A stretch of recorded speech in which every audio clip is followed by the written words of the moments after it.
तो GK facts current में देखिए अभी जो है एक इंडेक्स जारी करा गया है जिसको कहा जाता है वर्ल्ड कम्पिटिटिवनेस इंडेक्स 2022। ठीक है, यानी कि ये जो इंडेक्स होता है हर साल जारी करा जाता है और इस बार का भी जो है ये इंडेक्स को जारी करा गया है। अब इस इंडेक्स के अंदर किस बारे में विचार करा जाता है और किस बारे में रैंक दी जाती है, साथ में ये जो कम्पिटिटिवनेस यानी कि इसको कहा जाता है विश्व प्रतिस्पर्धात्मकता सूचकांक। क्या कहा जाता है? विश्व प्रतिस्पर्धात्मकता सूचकांक इसको कहा जाता है। और इसमें हम लोग बात करेंगे कि इस बार इस सूचकांक में भारत का कौन सा स्थान रहा है, भारत के कौन से राज्य प्रथम स्थान पर रहे हैं, होता क्या है ये उसको जानेंगे। तो वीडियो को एंड तक जरूर देखिएगा, टॉपिक पेपर के पॉइंट ऑफ व्यू से इंपॉर्टेंट है। एक या फिर दो नंबर का क्वेश्चन जो है आपको इससे एग्जाम में देखने को मिल सकता है। ठीक है, एक या दो नंबर का क्वेश्चन आपको एग्जाम में देखने को मिल सकता है। क्लियर है? चलिए स्टार्ट करते हैं, जानते हैं टॉपिक के बारे में। देखिए यहाँ पर क्या कहा जा रहा है। देखिए सबसे पहले ये जान लीजिए कि ये रिपोर्ट को कौन जारी करता है। तो इंस्टीट्यूट ऑफ फॉर मैनेज जो मैनेजमेंट डेवलपमेंट है, ठीक है ना, जो इंस्टीट्यूट फॉर मैनेजमेंट डेवलपमेंट है उनके द्वारा इस रिपोर्ट को जारी करा जाता है और इसका नाम है वार्षिक विश्व प्रतिस्पर्धात्मक सूचकांक। ठीक है, जिसमें इस बार ये जारी करा गया है कि भारत ने एशिया देशों में सबसे तेज वृद्धि दर्ज करी है। अगर बात एशिया देशों की होगी तो भारत उसमें प्रथम स्थान पर आता है। अब देखिए, अब बात ये आती है कि सर इस बार देशों को इसमें रैंक किस तरीके से करा गया है, हमें तो उस बारे में आप जरा सा बता दीजिए। तो देखिए ये जो रिपोर्ट होती है इसमें जो रैंक करा गया है वो आर्थिक प्रदर्शन में लाभ के कारण, किसमें? आर्थिक प्रदर्शन की बात चली। देखिए यहाँ पर आर्थिक प्रदर्शन वर्ड यूज हो रहा है, तो यानी कि ये जो रिपोर्ट है वो आर्थिक प्रदर्शन पर है। आर्थिक प्रदर्शन में लाभ के कारण भारत ने 43वें से लेकर 37वें स्थान पर 6 स्थान की वृद्धि देखी है। मतलब भारत का जहां 43 स्थान था वहीं 37वां स्थान हमको इस बार देखने को मिला है आर्थिक प्रदर्शन में। याद रखिएगा, किसमें? आर्थिक प्रदर्शन में। शीर्ष 63 देशों की सूची में डेनमार्क ने प्रथम स्थान हासिल करा है।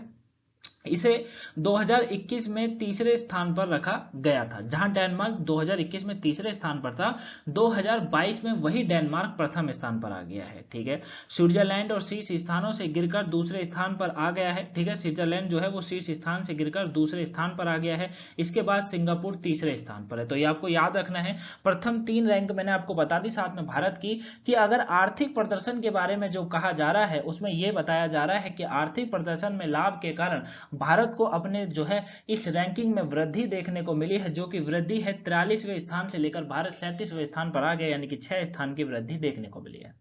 वहीं 63 देशों की जो ये सूची थी इसमें डेनमार्क ने प्रथम स्थान हासिल करा है, जबकि डेनमार्क इसी लिस्ट में 2021 में तीसरे स्थान पर था। स्विट्जरलैंड जो कि पहले स्थान पर अपना जो है उसने पिछले साल पहला स्थान अपना बरकरार रखा था, अब उसने वो स्थान खोकर जो है दूसरा स्थान हासिल करा है। वहीं इसके बाद सिंगापुर है जिसने तीसरा स्थान हासिल करा। अब बात आती है सर 10 जो है 10 शीर्ष 10 देश अन्य देश कौन से हैं। तो चौथे स्थान पर स्वीडन है, उसके बाद हांगकांग जो 5वें स्थान पर है, नीदरलैंड 6ठे स्थान पर है, 7वें स्थान पर ताइवान को इस बार रखा गया है, 8वें स्थान पर फिनलैंड को रखा गया है, 9वें स्थान पर जो है नॉर्वे को रखा गया, अमेरिका को रखा गया है 10वें स्थान पर। यानी कि 10 टॉप 10 की अगर बात करेंगे तो अमेरिका जो है वो इसमें 10वें स्थान पर रहा है। ठीक है ना। देखिए ये जो पूरी रिपोर्ट है ना ये आर्थिक प्रदर्शन के मामले में है, यानी कि आर्थिक प्रदर्शन किस तरीके से किसी भी देश का। तो उसमें डेनमार्क एकमात्र ऐसा देश है जिसका आर्थिक प्रदर्शन काफी अच्छा रहा है। आप ये भी कह सकते हैं कि यहाँ पर लोगों को जिस हिसाब से उनके खर्चे हैं, जिस हिसाब से उनकी कमाई है, उस हिसाब से जो है उनकी सैलरी भी है। इस तरीके से कह सकते हैं हम आर्थिक को तो बहुत तरीके से जोड़ सकते हैं। अर्थव्यवस्था के नजरिए से भी इसको देखा जा सकता है कि अर्थव्यवस्था इस देश की बेहतर है। इस देश में खान पान से लेकर लोगों के रहन सहन तक सब बढ़िया ढंग से है और उसमें डेनमार्क प्रथम स्थान में। डेनमार्क हमेशा काफी चीजों में आगे रहता है हमेशा। ठीक है, एक अच्छा खासी देश है ये। और उसके बाद स्विट्जरलैंड का नंबर है, जहां स्विट्जरलैंड पिछले साल की बात करेंगे तो पहले स्थान पर था, इस बार दूसरे स्थान पर आ गया है। और सिंगापुर तीसरे स्थान पर। भारत भी 37वें नंबर पर है, पहले 43वें नंबर पर था, अब 37वें स्थान पर है। बाकी अमेरिका 10वें स्थान पर इसमें बताया जा रहा है। ये आर्थिक प्रदर्शन के मामले में हम कह सकते हैं। ठीक है, आगे समझे आगे क्या कहा जा रहा है। आर्थिक, अब भारत की बात करेंगे कि भारत की स्थिति कैसी है। तो देखिए आर्थिक प्रदर्शन में लाभ के कारण भारतीय अर्थव्यवस्था में प्रतिस्पर्धात्मकता में महत्वपूर्ण सुधार देखा गया है। भारत में श्रम बाजार 15वें से लेकर 6ठे स्थान पर पहुंच गया है। श्रम बाजार व्यावसायिक दक्षता पैरामीटर और व्यावसायिक दृष्टिकोण में एक प्रमुख उपकारक है। भारत ने व्यापारिक समुदाय का विशेष बहाल किया है। और ड्रोन, भूस्थानिक मानचित्रण और अंतरिक्ष जैसे क्षेत्रों में भारत का पुनर्विनिमय में भी सूचकांक में इसका शानदार प्रदर्शन की भूमिका निभाई है। भारत जलवायु परिवर्तन से लड़ने के लिए वैश्विक आंदोलन पर एक प्रेरक शक्ति भी है। मतलब यह है कि भारत के अंदर जो अर्थव्यवस्था है, वहां पर जो प्रतिस्पर्धात्मकता है, आप कह सकते हैं कॉम्पिटिटिव है, उसमें जो है महत्वपूर्ण सुधार हुआ है। जहां भारत का श्रम बाजार पहले 15वें नंबर पर था, वहां 6वें नंबर पर देखने को मिला है। भारत के अंदर श्रम बाजार हो या व्यावसायिक दक्षता हो, उसका पैरामीटर और व्यावसायिक दृष्टि में भी एक प्रमुख उपकारक बनकर उभरा है इस लिस्ट के अंदर। भारत ने व्यापारिक समुदाय का भी विश्वास जो है वो हासिल करा है।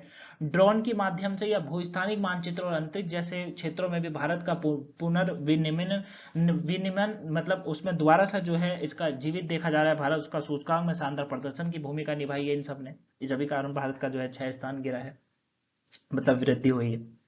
अब भारत के अंदर किस तरीके की चुनौतियां आई हैं, तो भारत का ऊर्जा सुरक्षा और प्रबंधन, व्यापार में व्यवधान और कोविड-19 के बाद उच्च सकल घरेलू उत्पाद की वृद्धि, रोजगार सृजन, कौशल विकास, संसाधन जुटाना, संपत्ति मुद्रीकरण जैसी चुनौतियों का सामना भारत को करना पड़ा। जाहिर सी बात है कि भारत एक इतना बड़ा पॉपुलेशन वाला देश है, यहाँ पर हर व्यक्ति को सुख दे पाना, या देखिए मेन कारण क्या होता है, काफी बार अगर आप भी विचार विमर्श करेंगे, बहुत से लोग पूछते हैं कि इतनी बेरोजगारी हो गई है, इतना ज्यादा जो है कंपटीशन हो गया है, इतना ज्यादा जो है लोगों को रोजगार नहीं मिल पा रहा, लोगों को खान पान नहीं मिल पा रहा, इसमें सरकार भी क्या करे। देखिए अगर एक छोटी कंट्री होती है तो उसको संभालना आसान हो जाता है, ठीक है। हालांकि सरकार को इसके ऊपर काम करना चाहिए, क्योंकि अगर मैं बात करूं सरकार की योजनाओं की, तो सरकार की योजना क्या, सरकार कोई भी नई योजना पुरानी योजना को दोबारा पुरानी योजना को ठीक नहीं कर रही है, हर बार एक नई योजना को सामने रख देती है।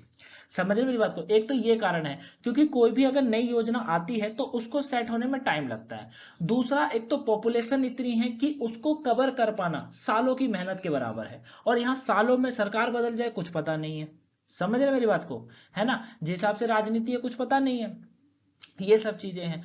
और हर किसी को खुश रखना बहुत, अब जैसे रोजगार सृजन के लेकर मुसीबत आई, कौशल विकास को लेकर जो है सामना करना पड़ा चुनौतियों का, तो ये सारी चुनौतियां थी जो भारत सरकार जो है भारत के सरकार के तहत भारत को जो है देखने को मिली है।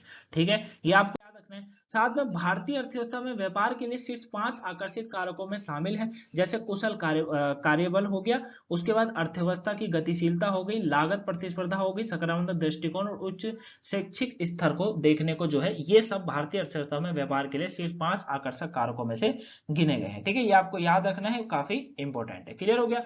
तो आई होप आप इस प्रतिस्पर्धात्मकता सूचकांक को जान गए होंगे। भारत देश में अच्छा खासा अपना बेहतर स्कोर पाया है, बहुत अच्छी बात है। और साथ में डेनमार्क प्रथम स्थान पर है, अमेरिका एक कितना बड़ा डेवलप्ड देश वो 10वें स्थान पर। तो आई होप आप इसको समझ गए होंगे। अगर वीडियो पसंद आई हो तो आपको बस अब वीडियो को लाइक कर देना है, चैनल पर नए हैं चैनल को सब्सक्राइब कर देना है, वीडियो को शेयर भी कर देना गाइस, ताकि और भी लोगों को पहुंच सके, वो आने वाले सभी क्लासों को जान सके। ठीक है, आज आपकी वोकेबलरी की सुबह क्लास नहीं हुई थी के कारण, कल से सभी क्लास आपकी कंटिन्यू होगी। तो कोई अगर आज की सुबह करंट अफेयर छोड़ी हो तो उसको देख लीजिएगा। मिलेंगे नेक्स्ट वीडियो में, तब तक के लिए thank you for watching guys, have a nice day, thanks for watching.